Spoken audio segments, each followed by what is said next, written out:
Дэлхийн олон оронд өөрийн үйл ажиллагаагаа нэр хүндтэйгээр явуулан сая хүний итгэлийг олж чадсан For Life компани өдрөөс өдөрт өргөжин тэлж байна. Тэдний маркетингийн шилдэг тогтолцоо олон мянган хүнийг эдийн засгийн эрхчлөлөнд хүргэж зогсохгүй эрүүл энх амьдрах боломжийг олгосоор байна. Монгол хүн бүрт энэ боломжийг олгож сайхан амьдралын түлхүүр эргэхэн хүлээж байгааг үзэгч танд дуулгая. Та сонгож, судлаж, хичээж чадвал амжилтанд хүрнэ.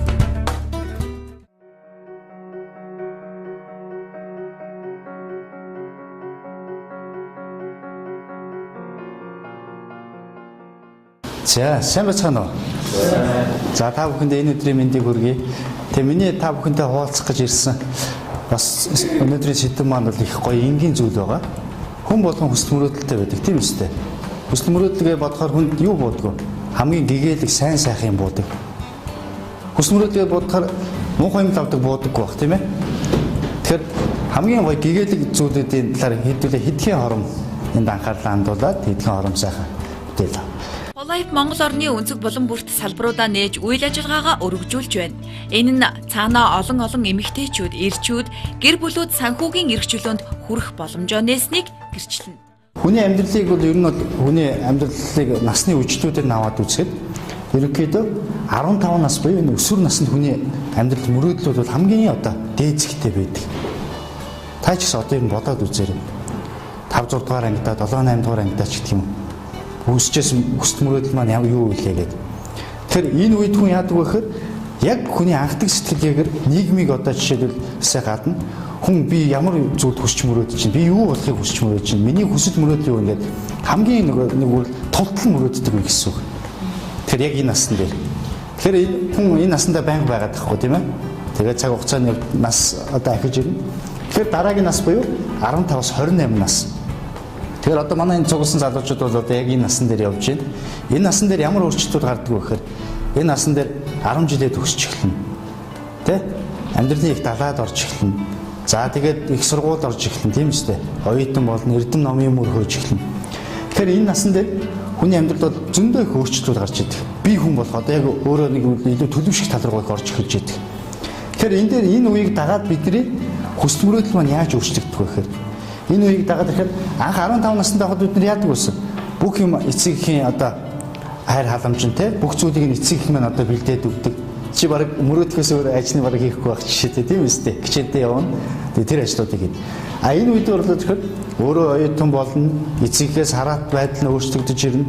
Амьдралыг харж эхэлнэ. Нийгэмдэр гарч эхэлж байгаа ч гэсэн одоо 10 жил байсан бол зөвхөн одоо багш хичээл ном одоо гэрийн даалгавар гэдэг үсэн бол одоо оюутан болоод тэгэхээр нийгэмд гарч ирнэ. Эдээ сурж байгаа ч гэсэн. Тэгэхээр энэ үед эргэлзэж эхэлдэг хүн. Миний нөгөө өмнөх үедээ бодож байсан хүсэл мөрөөдөл маань үнэхээр биелэх юм болов уу, үгүй юм болов. Би хэд их юм бодоод ирсэн юм болов. Би өөрийнхөө биелж чадхааргүй зүйлийг хүч мөрөөдөд ирсэн юм болов ч гэх юм. Аливаа юм жоох эргэлзэж эхэлдэг. Тиймэрхүү гарч ирсэн юм байдгүй юу? Магадгүй бүр бага наснда сансрын нисгч болно гэж мөрөөж ирсэн нас нь жоох яваад ирэхэд миний нас ч одоо явж эхэллээ гэж гэх юм. Энд чинь эргэлзээ байхгүй. Тэр иймэрхүү том гэлтгүй жижиг эргэлзээнүүд ихнээс гарч эхэлждэг. За тэгээд дараагийн нас бол энэ насыгаа өнгөрөөд ирэхэд бид нэр 35-аас 45 нас. Саяны наснд бол тодорхой хэмжээний их сургуулаад өгсөн амьдрал дээр гарч эхэлж байна те. Тэгэхээр энэ наснд тэгэхэд аль хэдийн хүн гэр бүл зохиосон байдаг тийм үстэй. Одоо энэ наснд гэр бүл зохиогоогүй эрэгтэй хүнийг юу гэдэг вэ? Гойн эргээд ганц үе эргээд цөөхөн хүмүүс үлдсэн байж идэг те. Тэгээ энэ наснд гэр бүл зохиогоод ирдэг. Тэгэхээр яадаг вэ гэхээр маш их одоо нийгмийн ачааллууд өөртөө үүргэж эхэлнэ. Оюутан байхаас, залуу байхаас илүү ачааллууд үүргэж эхэлнэ. Хүүхэдтэй болж эхэлнэ, гэр бүлтэй болж эхэлнэ. Тэгээ нийгмийн өндөр хариуцлагуудыг үүрж эхэлнэ. Тэгэхээр хүнд яадаг вэ? Маш их юмныг дагаад стресс бухимдлын юмнууд хүнд ачаагаа дараад стресс бухимдал үүсч эхэлдэг. Тэгээ энэ насн дээр аливаа зүйлд юм дээр нь бол тодорхой хэмжээний бухимдж эхэлнэ. За бид нар одоо бодоод үзтээ наандаж одоо машин унаал гараад хөдөлгөөнд оролцох гэхээр замын төвчлөлөөс ихсүүлээд бухимдал үүсч эхэлдэг. Тэгэхээр энэ үед бид нар нөгөө юм дээр ганцхан өөрөөсөө биш бусдаас буруудах байж эхэлдэг. Миний одоо энэ мөрөөдөл биелж өгөхгүй, миний хүсчээсэн зүйл би миний хүсчээсэн амьдрал энэ биш байна гэх тээ. Тэр бодоод идэг зүйл маань би өөрөөс хамаалтын шүү гэдгийг бид нар боддоггүй. Бусад одоо жишээл гэр бүлтэй уулзсан бол миний эхнэр одоо намайг ингээд юм те. Миний хүүхд одоо ингээд надад маш их одоо юу гэдэг цаг зарцуулах хэрэгтэй болохоор би одоо яг хүссэн юм хийж чадахгүй юм ч гэх юм. Ингээд дандаа юм ингээд шалтгаан хайж эхэлчихдэг энэ үед. Тэрийгэ дагаад буруутан өөрөөсөө биш бусдаа сайдаг болохоор бухимдал үүсч эхэлж идэг. Нэг үйл мөрөөдөл маань жоохон биднээс холдоод байна тийм ээ. Анх 15 наснда юу гэж мөрөөддөг гэсэн? Бүх зүйлийг гоёор хүсч мөрөөдөд, бүх зүйлийг болох юм шигээр ингээд мөрөөдөд энэ үе дээр ирэхээр энэ зүйл нь бидний мөрөөдөл ингээд жоохон холдож эхэлж идэг. За тэгээд дараагийн үе болохоор гүн нойронд автах үе гэж. Тэгэхээр гүн нойронд яадаг вэхээр энд бол ер нь 45-аас дээш насна. Одоо магадгүй зарим хүмүүс л энэ наснда өвөө эмээ болж байгаа тийм ээ. Би залуугаар өвөө эмээ болчихлаа гэж яддаг. Зарим хүмүүс нь одоо энэ насн дээр тэр тусмаа одоо цэргийн албаа агч нар ч гэх юм тэтгэврт гарах насн болж эхэлж идэг. Тэр нөгөө одоо яг эд залуу үед нь ингээ өнгөрөөд эхлэхээр миний бүр хүсэл мөрөөдөл гэдэг зүйл нь бүр холдоод отцсон юм шиг санагддаг. Тэгээд энэ үе дээр нөгөө тэр хүсэл мөрөөдөл гэдгийнхаа зүйл дээр унтаж эхэлдэг байхгүй. Гэхдээ тэрнээсээ бие махбодын хувьд бол унтаад байгаадаа биш. Хүсэл мөрөөдлийн хувьд бол унтаж эхэлждэг.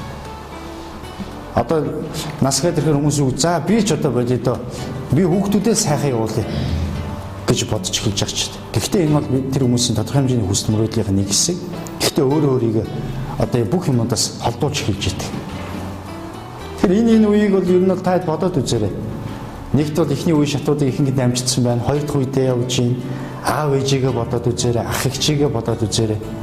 Ер нь таад одоо ингээ үзэлтүүд л одоо сэтгэлээ хуваалцдаг бол иймэрхүү юмнууд тохиолдож байсан байгаа. Ер нь юу гэж бодож байна? Энэ үеийн юмнууд дээр таад амьдралтай хэр ойр байна? Ойр байна тийм ээ. За тэгвэл хэдүүлээ за ярьлаа шүү дээ. Хүн хүсэл мөрөөдлөө ер нь бол мартаж эхэлдэг. Гол нь яагаад гэхээр бид нэр өдөр тутмын амьдралдаа маш их одоо нэг үйл цагийг зарцуулж эхэлждэг. Өглөө гараад хичээл, өглөө гараад ажил, өглөө гараад бүх одоо ингэ юмд ясраад нэг зүйл рүү зориод идэг. Нэг зүйл рүү ингээ бид нар зориод байна. Гэтэл бидний нөгөө хүсч мөрөөдөд байгаа мөрөөдлийн зэг чинь энэ замд байгаа байхгүй. Тэгэхээр бидний хоёр явж байгаа зам хоёр өөр болчиход байна тийм ээ.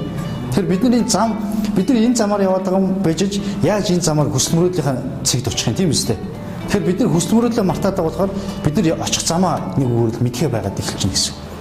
Тэгэхээр байнгын тэр хүсэл мөрөөдлөө бид нар мартахгүй тулд бодож явах хэрэгтэй. Нөгөө л залуу үеих шиг бүр бага байх үе шиг. Өдөр болгоо нэг нүдэ ханаад мөрөөддөг хүн одоо энэ дунд хэд байна? Өдөр болгоо. Банай ажлын бас нэг онцлог үүдэг. Гэрийн презентац гэж бас арга хэмжээ байдаг л та. Гэртээ хүмүүс найз нөхдүүдээ хамаатан садны ах дүүс танил нөхдүүдээ ураад бас мэдээлэл өгдөг. Мэдээлэл маань ерөнхийдөө манай бизнестэйгээ холбоотой ерөнхийдөө ажлын чиглэлийнхаа бизнес боломжуудаа хүмүүс бид нар яг юу хийгээд байгаа тэр талаараа танилцуулж өгдөг л дөө. Тэгээ энэ маань их сонирхолтой явагддаг. Хүмүүс хоорондоо их чөлөөт урамшил. Ягаад гэвэл гэрт ингээд цуглуулсан хүмүүс бол энгийн байдаг тийм. Энгийн хүмүүс хоорондоо мэдээлэл юмудаа солилцоод ирэхээр нэг нэгэндээ ихтгэлцэл маш их сайн төрдөг. Нэгэндээ ойлголцдог. Одоо чөлөөт байдлаар ярилцдаг. Тэрүүгээр их онцлогтой байдаг. Цээжинд нь зогсолтгүй ажиллах эрч хүч Монгол хүмүүст сайхан амьдрах боломж байгааг түгээн дэлгэрүүлэх зорилготой. Гэр бүлээрээ For Life-ийн бизнесийг сонгосон Баяр Бимбих гэдэг айлаас нэвтрүүлэг маань үргэлжилж байна. Энэ Аз гэдэг бол бидний яг одоо байгаа цаг, яг өнөөдрийн байгаа цаг хугацааны хувьд, бие махбодын хувьд, тэ? Одоо нийгэмд эслэх байрын хувьд, эрүүл мэндийн хувьд, эрдэм мэдлэгийн хувьд, яг одоо өнөөдрийн байгаа цаг маань.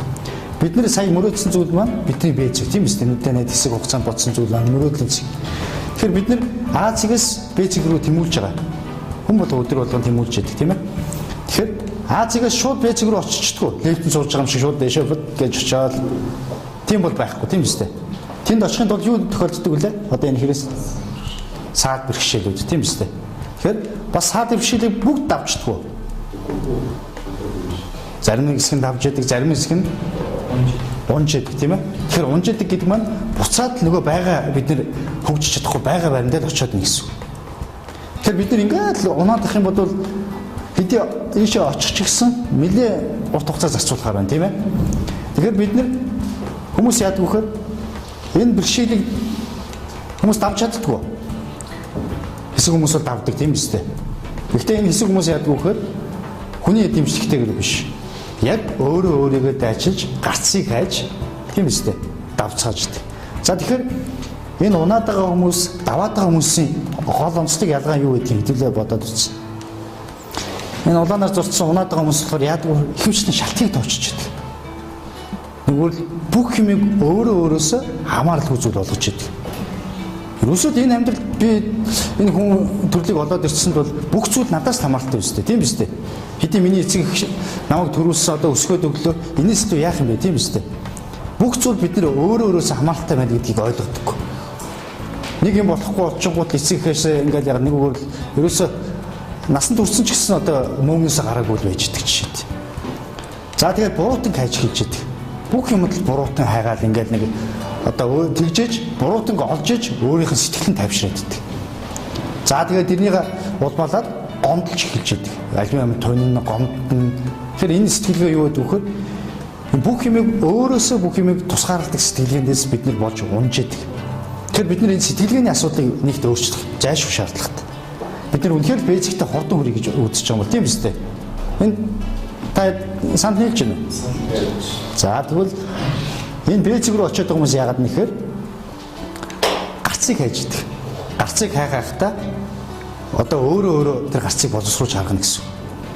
Нэгвэл хүний юм энэс одоо будаа идэхгүй юм. Бүх юм зүйлд өөрөө гарцыг хайж явах юм. За зөв шийдвэр гаргаж идэг байна. Тэгэхээр ерөөсөө бүх зүйл надаас хамааралтай шүү гэдгийг сэтгэлгээг бид нэр суулгах нь хамгийн чухал. Яг олон юм бодохгүй. Би бүхэл зүйл би өөрөө эзэн гэдгийг л хамгийн гол зүйл. За тэгэхээр юуны хувьд бол ийм байх нь. За тэгэхээр бид нар мөрөөдлийг биелүүлээгээ сая хүмүүсийн сэтгэлгээний хувьд бол ярьлаа тийм үстэй. За бас мөрөөдлийг биелүүлэхийн тулд тодорхой хэмжээний арга техникүүд бас байна. Арга техникүүд. За тэгэхээр энд яадаг вөхөр бид нар саяны энэ мөрөөдөлтөд хүрээд байгаа хүмүүсийг бид нар юу гэж нэрлэдэг вүлээ? Амжилтанд хүрсэн хүмүүс гэж тий. Тэгээд тэр хүмүүсийг бид нар даган дуурайх туртай байдаг, хүндэлдэг, шүтэн биширдэг тийм үстэй. Тэгэхээр энэ хүмүүс тэр амжилтанд хүрэх хэрэгжилжсэн тодорхой хэмжээний амжилтын нууцуд гэж байдаг. Нууц гэдэг бол ганцхан зүйл байдаггүй тийм олон нууц байна. Тэрний нэгд нууц нь мөрөөдөлтөд хүрдэг нууцуд нь төсөөлөн бодох нууц гэж. Маш энгийн мөртлөө төсөөлөн бодох. Нүдэнцэтлээ харагдтал мөрөөдвөл таны мөрөөдөл чинь бодит болно. Tand for Life олон боломжуудыг санал болгодог. Тэр нь зөвхөн таныг л хөгжүүлнэ. Хинч танаас хизээч булаагаад авч чадахгүй олон чадварыг та бизнес сэтгэлгээ, маркетингийн өвөрмөц сургалтаас сурна.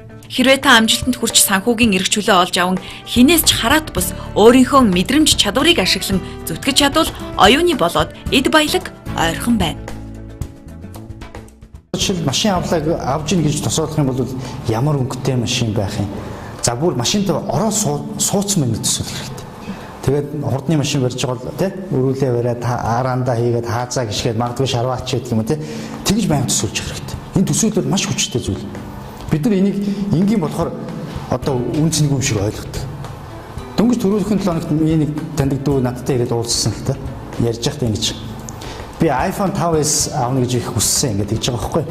Тэгээд Mobicom-ийн сэтгүүл дээрээс хайчлбарыг хийгээд хайчлбарыгээд жоо хатуулга хийж өгöd утас дуурахт нь эхлээд тэр хатуулгатай утсаа хийж авдаг.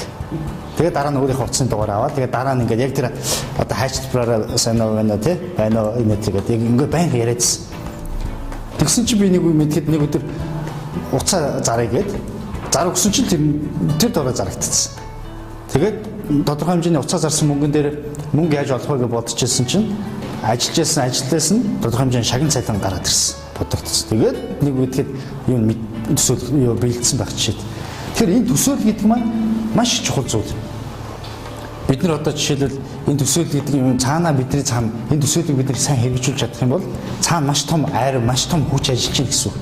Тэгэхээр энэ төсөөллийг бид нар маш сайн хэрэгжилж авах хэрэгтэй. Энд бол ерөөс амжилтанд хүрсэн хүмүүс бол нүдэндээ харагдтал төсөөлдөг байсан. Одоо чи барилгачийн хүн бол архитектур бодно шүү дээ тийм үстэй. Одоо өрөөний юм байна, одоо хідэн давхар байна, ийм байна гэдэг. Тэрийг бүгдийг төсөөлөөд дараа нь зурган дээр буулгах гэхдээ адилхан ерөөс. За гэхдээ бас ганцхан мөрөөдө төсөөлөд сууж болохгүй. Энэ бол нэг хүчийг агуулж яадаг бол. За энэ түүгээс ярил л да.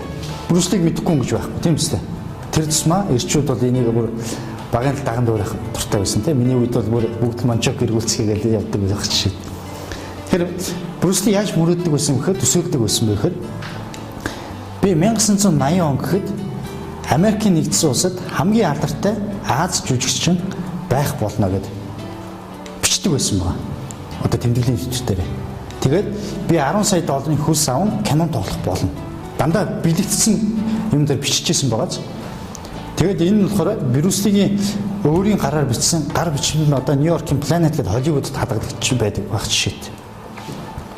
Тэгэхээр энд яадаг вөхөр хүний энэ төсөөлийн зүйл гэдэг нь бол одоохонд бол хийсвэр зүйл тийм үстэй. Хийсвэр зүйлээ бид нар бодит болохыг хүсэж байгаа үстэй. Тэгэхээр эхний алхмаа тавихын тулд бич тэмдэглэх, зурах, зас түрүүний миний хэлдэг жишээгээр хайчлбар хийгээд тэрийг бодит юм шиг харах. Энэ зүйлүүд бол маш чухал зүйл. Тэгэхээр энэ Брюсли ч гэсэн бичдэг байсан бааз. Гэхдээ бичгвчтэй би болмоор байна гэж бичээг байгааз болсон байх болно гэж маш итгэлтэйгээр ирээдүйн цагтаа болцсноо биччихсэн байгааз. Манай компани нэг онцлог бол бидний хүсэл мөрөөдлийг маш гоё сэргээж өгдөг. Одоо бадрааж өгдөг юм компани гэдэг. Тэгээ бид нэр манай компаниараа бид нар өөрсдийнхөө мөрөөдлийн альбом гэдэг юм одоо цомгоо хийж идэг.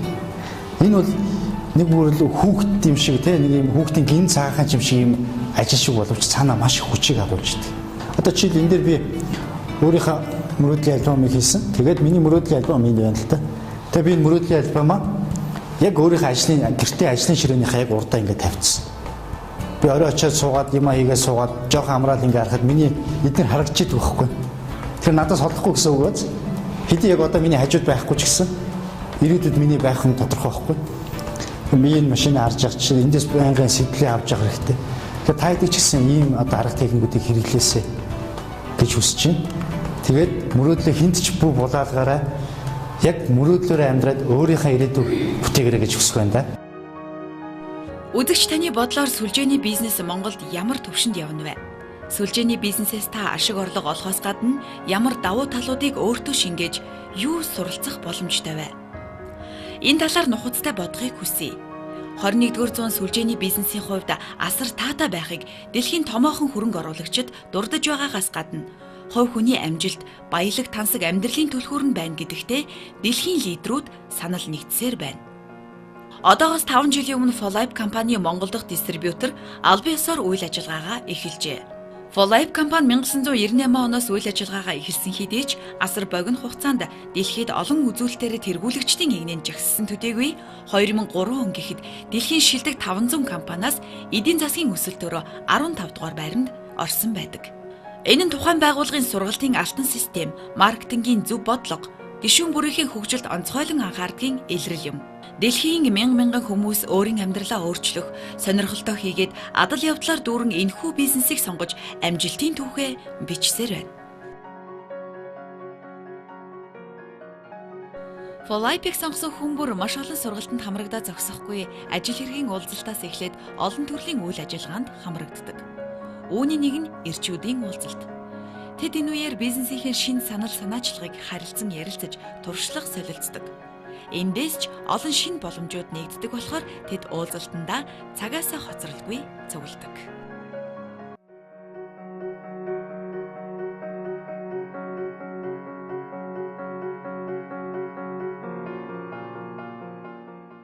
Би өөрөө эмч мэрэгчлээ хүн. Би одоохондоо яг эмчтэй эмчээ хийгээд бол ажиллаагүй. Гэхдээ би үүрэг одоо тангараг хүлээсэн эмч хүн гэдэг утгаараа залуучуудаа сошиал одоо энэ орчинд цахим эмчгээд аккаунт ажилуулдаг. Тэгээ энэгээрээ бас тодорхой хэмжээний эмчийнхаа үүргийг гүйцэтгээд хүмүүст эрүүл мэндийн зөвлөгөө өгөөд явдаг. Тэгээ хүн өөрөө зөвлөгөө өгөхийн тулд өөрөө эрүүл байх хэрэгтэй. Би өөрөө эрүүл байжж хүн намайг итгэж үнэмшиж надаас үг сонсон тийм ээ. Тэхийн тулд ч гэсэн аливаа хүн эрүүл байхын тулд идэвхтэй хөдөлгөөн зөв зөвхөстэй хоолтыг маш сайн хэрэглэх хэрэгтэй байдаг. Тиймдээ ч гэсэн одоо би хэдий тамирчин биш ч гэсэн идэвхтэй хөдөлгөхийн тулд ингээд энд бэлтгэл сургалтаа хийгээд 7 хоног болгон байнгын идэвхтэй хөдөлгөөний хийгээ явдаг. Энэ маань өөрөө би эрүүл байжж цаашаа маш их амжилттай үр бүтээлийг гаргахын тулд би бас өөрөө эрүүл байх хэрэгтэй гэдэг утгаараа бас хувь хүний талтай ийм анхаардаг. Тэгээ залуучууд маань ч гэсэн одоо сүүлийн үед бол маш их идэвхтэй хөдөлгөөний хийдэг болсон, зөв зөвхөстэй хоолд анхаардаг болсон. Энэ талаар бол маш одоо дэвшилттэй л дээ.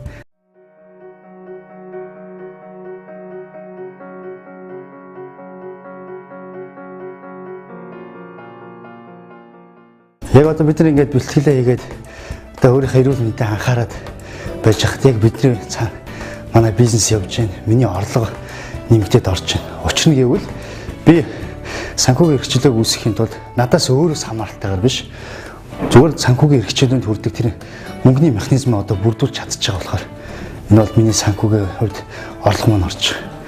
Би дундаж хахад миний өргөжүүлсэн баг үрээ маань гадаад зах зээл байхад цагийн зөргөөр тэнд хүмүүс ажиллаж байна. Хүний амьдрал гэдэг бол олон тасдаар хөгжиж байдаг тийм ганцхан санхүү мөнгө биш. Хамт олон, эрүүл мэнд, хувь хүний хөгжил, одоо аял зугаалга гэдэг бүх талаас нь хөгжиж байдаг. Бид нар бусад өөр ажлууд хийхээр ганцхан нэг бол санхүү мөнгөний хувьд л ганцхан амьдралаа зориулж байдаг. Тэгэхээр миний бусад бид нар амьдралын бусад одоо талууд маань одоо нэг үгүй хийгдчихэдэг гэсэн. Манай For Life бол энэ амьдралын бүх тасдуудыг олгож байгаа бас их онцлогтой. Залуу настай хүнийг л залуу гэдэг үг. Ерөөсөө нас бол зүгээр тоо байхгүй. Хамгийн гол нь тэр хүн өөрөө амьдралын төлөө мөрөөдлөөр амьдарч байгаа бол хэдэн ч настай байсан хамаагүй. Одоо манай For Life компани дүүх сая өнгөрсөн жил 85 настай 2 одоо Бразилийн 2 хөгшин хамгийн өндөр цолонд өрөөд сар болгоны $100 авдаг болчих. Тэгэхээр энд бол энэ хүн насаараа энэ бизнест орж ажиллаагүй 5 жилийн түүхийг л энд амьдралын бизнесэд өгт. Тэгэхээр энд бол тэр хүн өөрөө насыг бол хөгшин гэж бодоогүй тоо гэж бодоод өөрийнхөө одоо ирч хүчээр ажилласандаа тэр хүнд тийм түүх. Тэгэхээр манай монголчууд ч гэсэн ийм бол бүрэн боломжтой. Хамтдаа амьдралыг бүтээцгээгээд. Бусад байгууллагуудыг бас ингээд хамт олон гэхээр зөвхөн нэг одоо юу гэдэг баяр ёслол болохоор их нэг ширээндээ суугаад хамт олон болдог ч гэдэг юм. Манайх бол амьдралыг хамтдаа бүтээцгээе гэдгээр яг хамт олоныг бүрдүүлж байдаг.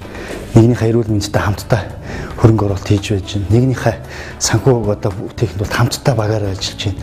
Нэгнийгээ унж яхад хамтдаа багаараа босгож ирж байна. Энэгээрээ ерөөсөө би бас энийг анхандаа компани өөрөө сайн ойлгоогүй байсан. Яг өөрөө ажиллаад, яг өөрийн дунд ороод ирэхээр энэ хамтдаа амьдралыг бүтээцгээе гэдэг өөрөө маань ерөөсөө л энд хэрэгждэг юм байна гэдгийг ойлгосон л да. Тэгээ би бол одоо яг энэ компанид гэрээ байгуулаа яг сар болсон. Тэгээ аливаа юмд ерөөсөө зориг төлөвлөгөө гэдэг юм байх хэрэгтэй байна гэдгийг би бас өөртөө тодорхой хэмжээнд сая ингээд яг тайлбарлахад өөрийгөө өөртөө мэдрүүллээ л дээ. Тэгэхээр хүн ерөөсөө ямар ч юмд байсан сургахтаа ч гэдэг юм хөдөлмөрлөختөө ерөөсөө ямар ч юмд байсан нэг зорилгоо тавиад яг зорилготой хүрэхэд бол маш нарийн дистаралтай төлөвлөгөө үйл ажиллагаа одоо төлөвлөж чадах юм бол тэр бидний зорилго маань биелж бүрэн боломжтой. Хамгийн гол нь бид нар зорилго тавьчихдаг төлөвлөгөөгөө бид нар байдаг болохоор зорилготой хүрдэг нэг юм асуудал байдаг. Тэгэхээр манай компанид бол ерөөсөө зорилгоо бид нар маш сайн гаргадаг. Төлөвлөгөөгөө хамгийн бид нар маш сайн төлөвлөгөөтэй ажиллаж чаддаг та. Сарын хугацаанд ихний цолондоо өрөөд тогтмол орлогын их үүсвэртэй ингээд баталгаажуулаад явж байгаа да. Яг миний одоо эхний сар ингээд ажиллахад миний цалин одоо бодогдож байна. Цалин одоо энэ сарын 20 сар болгоны 28 тайлаагдаад дараа сарын 10-нд цалин шилжиж орчдөг. Тэгэхээр миний цалин бол $500 одоо буурсан. Тэгэхээр $500 гэдэг маань одоо монгол мөнгөөр шилжүүлэхээр нэг ойролцоогоор $800 мянган төгрөгтэй. Сүлжээний бизнес санхүүгийн эрхчлөөг бидэнд олгоо зогсохгүй амжилтанд хүрэх хүү хэмээн үзэгч та бодон суугаан лавтай. Үүний учир энэхүү бизнесийн нэр хүнд гоо сайхны бараа бүтээгдэхүүн борлуулж явдаг хэмээн ойлгодогтой холбоотой. Гэвч For Life-ийн олон үйт маркетингийн тогтолцоо үүнээс өөр. Та сайн ажиллаж, сайн баг бүрдүүлж чадвал амжилт танд ойрхон. Иймээс цаг гарган судлаж үзэн цаад учрыг нь тунгаан бодож мөнгөтэй болохоос гадна амьдралд алхам тутам бүрэх хэрэг болгоц юуг эндээс суралцаж болох талаар бодож үзээрэй. Танд ажилсаг эрч хүчтэй хамт олон гэр бүлдээ зориулах цаг зав, хувь хүний хөгжил, дэлхийн улс орнуудаар аялах хүсэл байгаа бол For Life таны өмнө нээлттэй. Мөрөөдөлтэй хүн хамгийн баян, мөрөөдлөө биелүүлэх зөв сонголт хийсэн хүн хамгийн жаргалтай.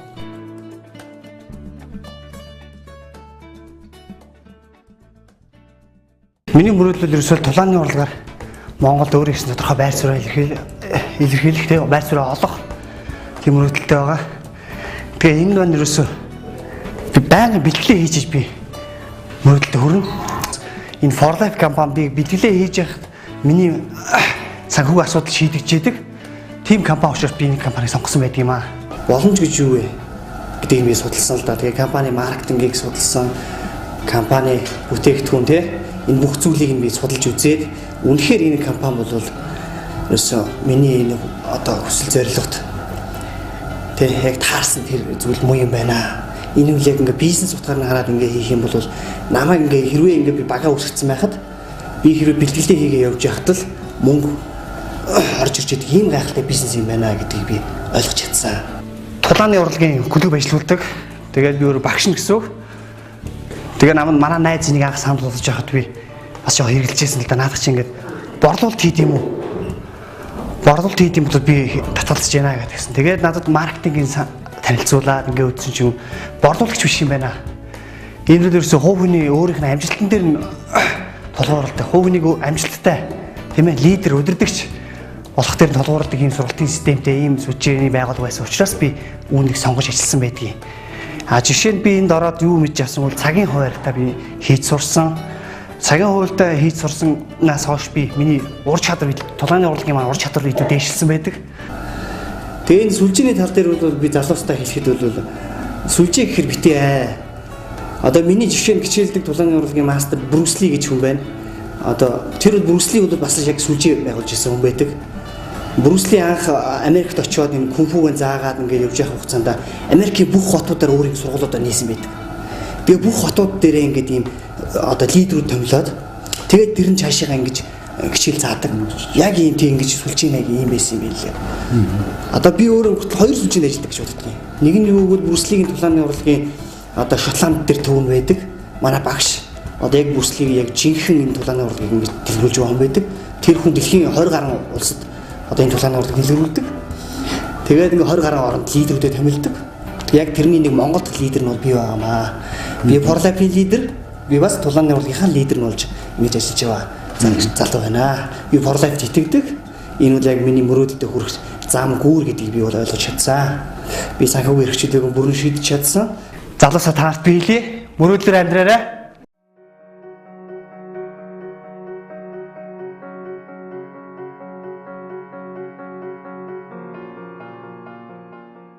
Гэт та нартай энд ингээд мөрөөдлийнхэн талаар ярилцаж сууж байгаа баяртай байна.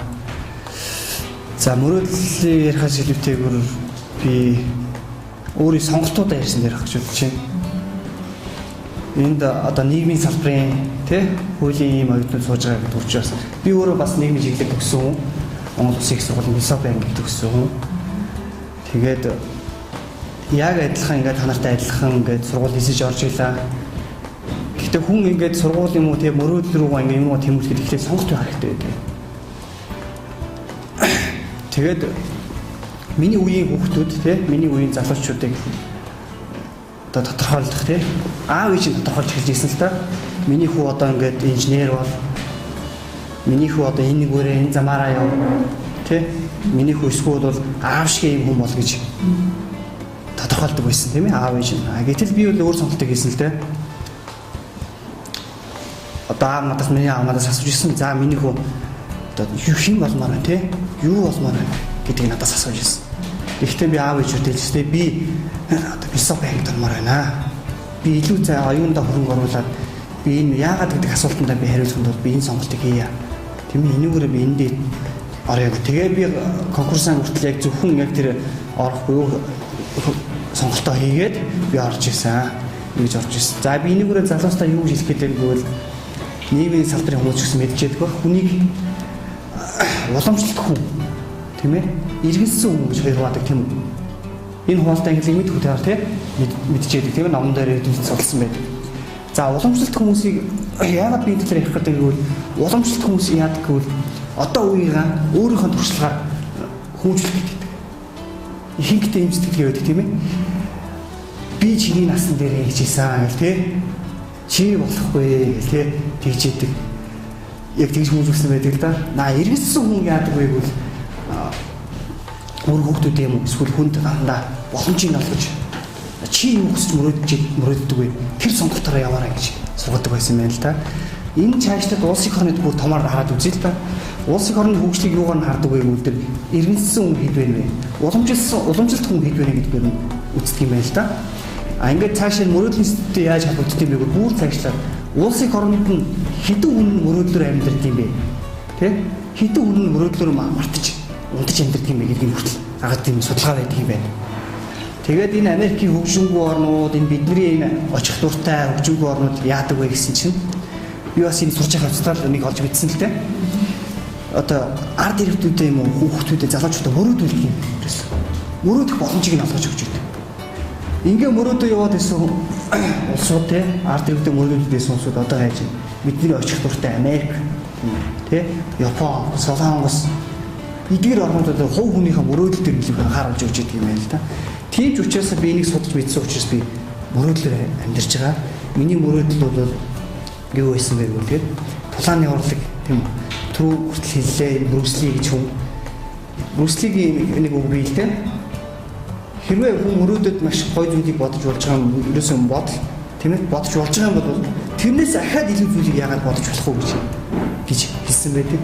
За тэгэхээр Forlab компани маань одоо нийтдээ өдрлөг 2014 оны 1 сарын 11-ний Бямгарагт одоо нийтдээ өдрлөг маань болох гэж байна. Энэ нийтдээ өдрлөг маань болохоор мөрөөдлөөс амжилт үүдгсэн сэдвийн доор хүмүүст мөрөөдөлтөд хэрхэн хүрэх талаар одоо бизнес уулзалтууд бас давхар явагдана. Тэгээд компани хатлаар энэ арга нээлттэй арга хэмжээгээр одоо 11 цагаас эхлээд оройн 18 цаг хүртэл бүхий л нээлттэй арга хэмжээнд дээр бид нэр одоо хүмүүст мэдээлэл өгөхөөр бэлдсэн байгаа.